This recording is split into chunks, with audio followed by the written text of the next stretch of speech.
Ashama harka fuunee daawwattootaa fi hordoftoota AGM akkam jirtan nageenyi rabbii guddaan bakkuma isin jirtanitti isinirraa haa jiraatu jecha AGM irraa odeeffannoo waqtaawaa fi odeeffannoo ammee qabadhee isiniif dhiyaadheetii jira. Odeeffannoo kana kan gama keessan dhiyeessu an obboleessa keessan Tolchaa Huseen Maddaati. Odeeffannoo keenyaa guyyaa har'aa keessatti Dr. Abiy Ahmed ergamtuu addaa Amerikaa gama Itoophiyaatti ergamtee hoggantuu USAID dhaabbata nyaata Amerikaa kan taate Samantha Power dubbisuu diduudhaan ani muummicha ministeeraati ati hoggantuu dhaabbata takkaati hoggantoota mootummaa sadarkaa gadii jiran wajji mari'adhu malee sadarkaan kee na bira siin geessu jechuudhaan Amerikaatti boonuu eegalaniitii jiru. Dr. Abiy Ahmed kuni balaa guddaa Itoophiyaa irra geessisu mala jedhamee sodaatamaati jira. Gama biraatiin immootu raayyaa ittisa biyyaatiif dhiiga kennaa jechuun ajaja dabarseetii jira. Dr. Abiy Ahmed qaataa mallaqni guramaa, qaataa sangoonni guramaa, qaataa dargaggeessi qeerroon guramaa amma dhiigatu hafes jedhameetii jira. Kanas gurra simbuusaa odeeffannoo biraas gurra simbuusaa tamsaasni kenni dilee guyyaa guyyaan AGM irraa isiniif darbu bifa salphaa ta'een akka isin bira ga'uuf warroonni YouTube channel keenyaa subscribe godhin YouTube channel keenyaa subscribe godhachuudhaan gama miseensa maatii YouTube keenyaa ta'a jecha amma gama odeeffannoo keenyaatti isin ceesisa.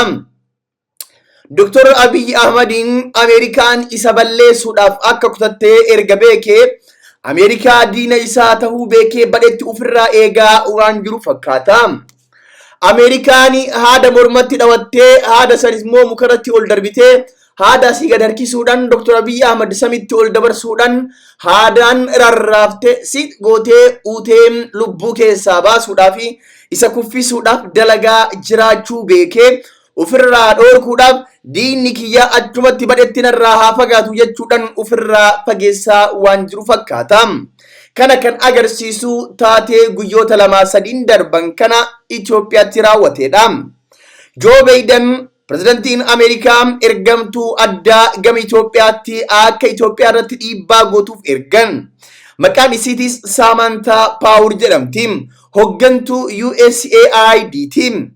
Samantha Power gama Itoophiyaatti deemtee dhimma gargaarsaa fi haala namoota gargaarsa barbaadanii daawwattee akkasuma mootummaa Itoophiyaa irratti dhiibbaa gochuudhaaf akka ergamtetu himamaa ture.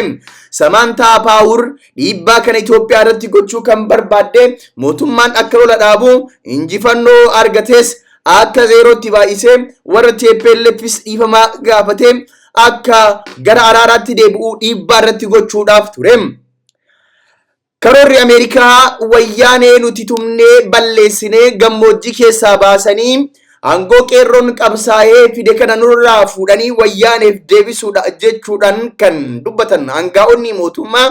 Samantha Power hoggantuu nyaataatiin yookaan hoggantuu gargaarsa dhaabbata tokkootiin Dr. Abiy Ahmed kan haasa'uu danda'u yookaan kan mari'achuu danda'u hoggansa biyyaa nama akka isaa wajjin malee hoggantuu dhaabbata takka qamadii asiif achi oliif gadi ooftu wajjinis miti jedhan.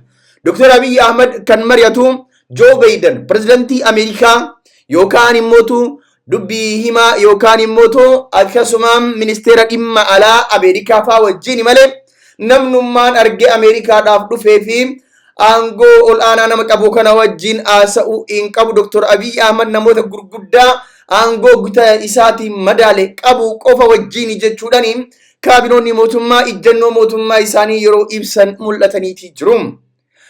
Samantha Power gammachuu guddaa qabaachuu daawwannaa Itoophiyaa irraa himtus muummicha ministeeraa qunnamuudhaaf barbaaddullee haalli isii mijachuu dhabuudhaaf gadduu himteetii jirti.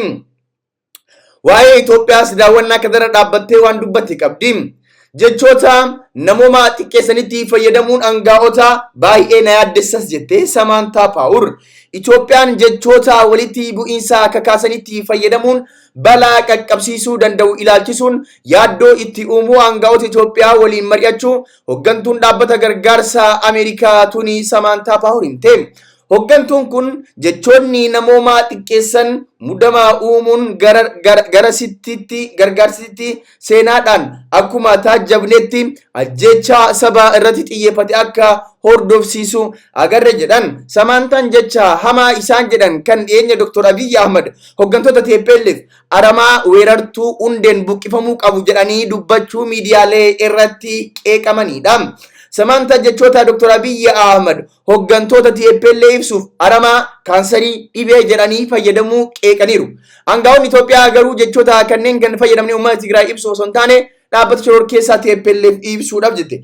Samaantaan daawwannaa Itoophiyaa taasisan ilaalchisuun ibsa gaazexeessoof roobii galgala kennaniin dhimma dhiyeessaatti gargaarsa namoomaa miliyoonota waraana Tigraayin hubamaniif dhiyeessuu rakkisaa ta'uu isaarratti mari'achuu ibsan. Daawwannaa ishee ilaalchisuun gaazexootaaf gaafii kan dhiyaateef yoo ta'u aangaa'onni Itoophiyaa TPLF ibsuuf jechoonni itti fayyadaman ilaalchisee yaaddoo akka qaban ibsaniiru. Samaantaan osoo gara Itoophiyaatti hin deemin dura Suudaanitti daawwannaa gaggeessuun booda ture gara Itoophiyaa kan dhufte kallattiidhaan Dr. Abiy Ahmed qunnamuudhaaf ta'ullee Dr. Abiy Ahmed isii qunnamuu hin barbaanne. Dr. Abiy Ahmed kan qunnamu warra akka Joe Biden pirezidaantiiwwan biyyoota garaagaraa muummicha ministeerota biyyoota garaagaraati malee hooggantummaa yookaan daayirektarii dhaabbata nyaataa yookaan deeggarsa qooddata akka dhufte Dr. Abiy Ahmed wajji haasa'uudhaaf hamilee fi aangollee hin qabdu jedhaniiti jiru. Kana booda Dr. Abiy Ahmed eenyullee haa ta'u hooggansa gita isaanii malee nama tokko wajjinis hin mari'atus jedhaniiti jiru warri kaabinoonni mootummaa fi qondaaltonni mootummaa. Odeeffannoo kennaa gama biraatiin Dr. Abiy Ahmed raayyaa ittisa biyyaatiif dhiigaa haa arjoomnu jechuun karaa Tiwiitara isaa irratti barreesse. Manneen erga qalleeyyii haa haaromsinu, ashaaraa magariisa keenya haa keewwannu jechuun fuula Tiwiitara isaa irratti barruu katabe. Oomishtummaa qonna keenyaa dachaadhaan haa guddisnu, hojiilee biroo keenyaa humnaaf yeroo dabalataa kenninee haa hojjennus jedhan. Mataa matatti waan nurraa eegamu ol kan gumaachinu taanaan waan hundumtuu ni sirratas jedhaniiru Dr. Abiy Ahmed. Dr. Abiy Ahmed yeroo kana jedhan suuraa isaanii yeroo raayyaa ittisa biyyaatiif dhiiga kennan kan mul'isu wajjin. Dr. Abiy Ahmed raayyaa ittisa biyyaatiif dhiiga arjoome lammiileen Itoophiyaa hunduu raayyaa ittisa biyyaa akka bajeessaatiif kufaa jiru kana dhiiga kennuu qabu jedhamiiti jiru. Raayyaan ittisa biyyaa warra ofii kufee kabaja biyyattii ol kaasuudha, warra ofii kufee alaabaa biyyattii ol kaasuudha, warra nu jedhee lubbuu isaa takkittii qabu kennuudha. Kanaaf raayyaa ittisa biyyaa Itoophiyaa fi uummattoota Itoophiyaatiif jedhee lubbuu isaa kennu kanaaf dhiiga arjoomuu deeggarsa taasisuu bira dhaabbachuu qabas jedhaniiti jiru Dr. Abiy Ahmed. Mataa matatti waan nurraa eegamu ol kan gumaachinu taanaan wanti hundumtuunis sirratas jedhaniiru Dr. Abiy Ahmed. Egaan daawwattoota fi hordoftoota keenyaa kabajamoo haalli kun kilootii as ga'ee jira. Lollichi ammas waan baay'eetti fakkaata. Odeeffannoo keenyaa gama biraatiin hidhattootni qe'ee ministeera humna ittisa Afgaanistaan Kaabul jiru haleelan. Hidhattoonni qe'ee mana jireenyaa ministeera ittisa biyya Afgaanistaan haleelanii yoo xiqqaate namoonni 4 ajjeefaman. Basmillaa Kahan Muhammad kibxata kaleessaa yeroo haleellaan qe'ee isaa irratti gaggeeffame qe'ee hin turre hidhattoota naannoo qe'ee mana jireenyaa isaa eegumsa guddaa qabutti boombii konkolaataa irratti hidhanii dhoosuun dhukaasa banan. Maatiin isaa karaa nagaa qabuun achi baafaman. Haleellaan ergaa bananii hidhattootni 4 battalatti ajjeefaman. Kun lolli cimaan magaalota murteessoo Afgaanistaan keessatti hidhattoota Taalibaan waliin yeroo gaggeeffamaa jirutti kan raawwate yoo ta'u mootummoonni gamtooman jeequmsicha hatattamaan akka dhaabbatu gaafateera. Qondaaltonni nageenya AFP'tti akka himanitti yoo xiqqaate namoonni 4 haleellaa banameen ajjeefamaniiru. Dhaabbata tola ooltummaa tajaajila fayyaa kennu irraa kan hojjetan lammiileen Xaaliyaan tokko namoonni miidhaman 11 gara buufata raayyaa fayyaa hojjetaa akka eegaifamanii fi isaan keessaa 4 kan du'an ta'uun mirkaneessan.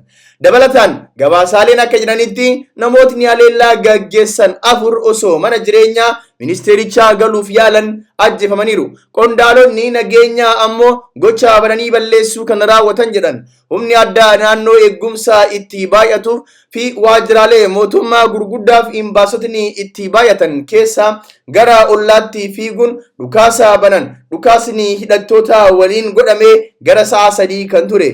Hin yaadda hina waan hunduu nagaha jedhe Prime Minister Muhammad Haleellichaan booda Twitter irratti maxxansuun sa'a muraasa booda jiraattonni Kaabul daandiitti bahuun kan ammoo baaxii mana isaanii irra bahuun Allahu Akbar Rabbi guddaadha jechuun iyyaa turan.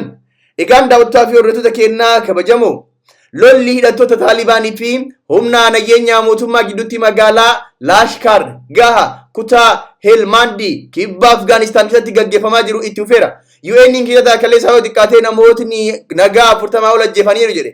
Reeffi daandii irra jira. Kan namoota nagaa ta'uu fi kan hidhattoota Taalibaan ta'uu walii hin beeknu jedhe. Jiraatan tokko nageenya isaaf maqaa isaa dhahuu hin feene akka BBC tajaajila Afgaanistaanitti himetti maatii hedduun qe'ee isaanii dhiisanii baqachuun laga Helmand cinaa dhaabbataniiru jedhe. Jiraatan biraas akkasuma reeffi namoota daandii irraa akka kufee jiru hime. Humni waraana Afgaanistaan jiraatota ariitiin magaalicha gadhiisanii akka banii fi Taalibaan irratti haleellaa akka gaggeessu hime. Taalibaan waggaa 20 dura deeggarsa USA'n aangoo irraa humnaan kaafame tibbana magaalicha keessatti lolli itti fufuun kan gaggeeffamaa jiru yoo ta'u Taalibaan irra caalaa naannicha akka to'ate gabaafamaa jira. Helmand giddugala buufata humna waraana USA fi Britain kan ture yoo ta'u loltoonni alaa erga achi baafamanii saffisaan deebisanii qabachaa jiru. Kun humnootni fi bakkeewwan kunneen hammam murteessoo akka turan agarsiisa. Xiyyaarotni waraana USA fi Afgaanistaan hidhattoota haleellaa jiraatanis Taalibaan ittuma cimuun bakkeewwan hedduu qabataa jiru. Torbaan darbee bulchaan kutaa Helmand lolicha to'annoo keenya keessaa bahe fakkaata jechuun dubbateetii jira. Egaan daawwattoota fi hordoftoota keenyaa kabajamoo odeeffannoon har'aaf qabannee isiniif dhiyaanne kana odeeffannoo biraatiin deebinee hanga wal garuutti nagaan nuuf tura.